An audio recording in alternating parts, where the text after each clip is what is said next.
रात के करीब 2 बजे थे। कोलकाता की सड़कों पर धुंध ऐसे फैली थी जैसे शहर ने खुद पर सफेद चादर ओढ़ ली हो। कहीं दूर किसी कुत्ते के भौंकने की आवाज आई, फिर सब कुछ फिर से सन्नाटे में डूब गया।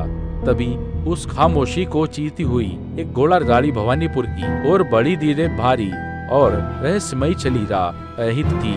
गाड़ी में बैठा था आकाश, जो ब्रिटेन से लौटा, चमकदार सूट पहने, लेकिन आंखों में अजीब थका लिए एक युवा बाबू। उसकी उंगलियां दस्ताने में सिकुड़ रही थी और शाम से धुन में घुलती जा रही थी। लेकिन अचानक उसका दिल से लुट गया। उसे महसूस हुआ कि कोई उसके पास है, जो कोई दूर दिखता नहीं रुका। उसकी हथेली को ठंडी उंगलियों से थामे बैठा है। गाड़ी के पहिए जैसे अतीत की ओर घूमने लगे। कहानी लौटती है वेणुगोपाल और हाल के समय में दो आत्माएं जो गरीबी, प्रेम और समाज की दीवारों के बीच फंस गई।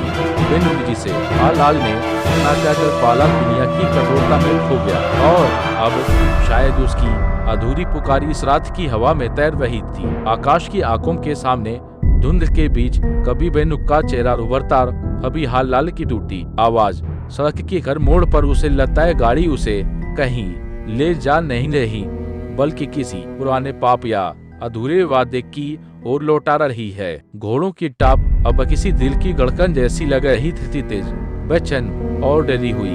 अधर ने खिड़की से बाहर देखा, लेकिन बाहर सिर्फ धुंध थी और उस धुंध में एक आवाज जो बहुत पास से फुसफुसाई, तुम लौट आए, लेकिन हम कभी गए ही नहीं। गाड़ी आगे बढ़ती रही, पर उस रात भवानीपुर की सड़कों पर सिर्फ एक गाड़ी नहीं, दो दुनियाएं तल रही थी, एक जीवितों की और एक उन आत्माओं की जो अब भी जवाब तलाश रही।